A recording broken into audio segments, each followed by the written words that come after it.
Hello guys, good morning everyone.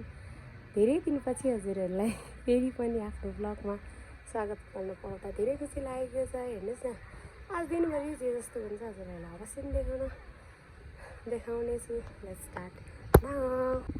मेरो बारीमा मुलाहरू मकै त हल फलेछ। त्यहाँनिर चाहिँ एकदम बाक्लो भएको छ, छाडिदिनु पऱ्यो। मामा मान्छेहरूको यहाँ ऊ पनि भइसक्यो, माथि पलाइ पनि सक्यो।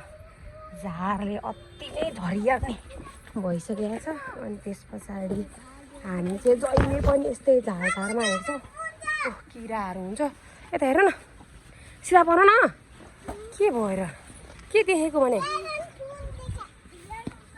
कहाँ ड्रागन फ्लाई पनि डब्बर आउँछ यतातिर। ड्रागन फ्लाई हाम्रो काउले बन्दा फर्सी हेर्नु न कति छिटो फल्छ भने। यहाँ त ऊ के भन्छ, भेन्टा पनि फलिसक्यो, मुला पनि वार उम्रिसक्यो। मेरो बच्चाहरू उहाँ पुगिसक्यो, सानो लिटल मन्दिरनिर पुगिसक्यो। चर्को घाम छ आज, बेलुका पानी पर्नला होला। हेर्नु न, फुल पनि फुलिरहेछ। यो रेड फुल, रेड फुल खोइ कहाँबाट चुयोस्, छोडिदियो। अब के गरौँ त, हामीले चुहियो नि चुहियोस् होइन त, चुहिएर के गर्नु भन न। त्यतिकै नि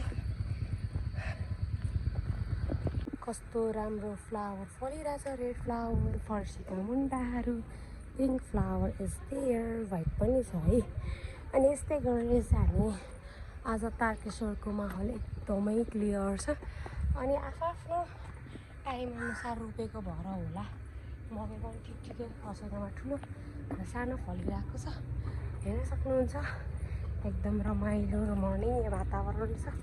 आज यो वातावरणमा हाँस्न गाउन नाच्न एकदम सहज भइरहेको छ। कस्तो राम्रो फ्लावर फलेको हेर्नुहोस् न यहाँ, रेड रेड रेड। ड्रागन फ्लाईको टोकाइबाट बस्दै भाग्दै मेरा बच्चाहरू चाहिँ बिस्तारै आउँदैछन्। उहाँहरूलाई पनि आफ्नै छ नि त। अब जहिले पनि एउटै चिज गर्दा पनि उहाँहरूलाई पनि दिक्क लाग्छ। प्लस भनेको हाम्रो पनि त्यस्तै छ पारा। अनि उनीहरू चाहिँ आउँदैछन्। नि हेर्नुहोस् न, रुखहरू छ। अनि आज चाहिँ भगवानकी चाहिँ भगवानहरू हुनुहुन्छ। आज त हामी एकदम गौरवमा हिँडिरहेका छौँ। मेरो छोराछोरी चाहिँ एकदम लचक हिँडिरहेको छ। स्कुलको ब्याग भित्रै राखेर रहेछ, मैले बिर्सेँ। ल हिँड जाऊँ अब, फेरि गएर उनी बिर्स्यो नि, ब्यागै घरमै छ। सिद्धीको ब्यागै होइन, मैले बिर्सेछु। यसले कहाँ राखेको छ भित्रबाट, कमसेकम मैले भनिरहेको छु सिद्धि बाहिर निकाल भनेर। मरे टेर्ने होइन, यस्तै हुन्छ, के गर्ने अब। हेर्न, ब्याग बिर्सेर खत्तम भयो, फेरि घर जानुपर्ने भयो। यस्तो त छ हाम्रो पारा। त्यही भने आऊ क्या आऊ, उतैबाट जाने, अब यता नआउनु। उतैबाट जाने अब, लट्टेको साह्रो उतै के, अब यता नआउने। यस्तो मकै हेर्नु फली पनि सक्यो त्यहाँनिर, उतै जाने।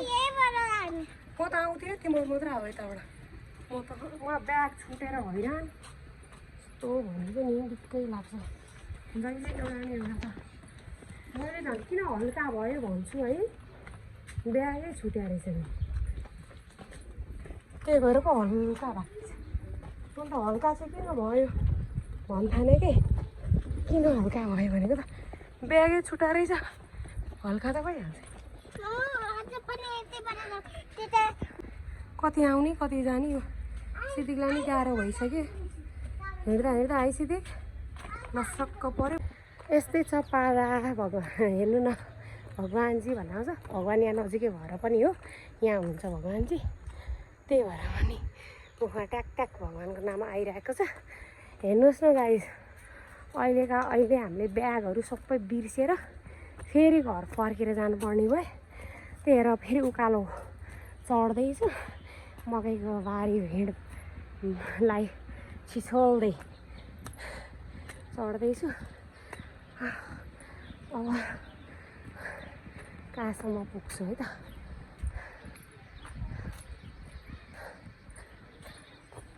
आन्टी के गर्दै हुनुहुन्छ? बसिरहनु हो, बसिरहनु भएको। ए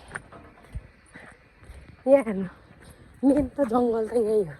जङ्गलको भिडमा फसेको त यहाँ यस्तै छ गाइज।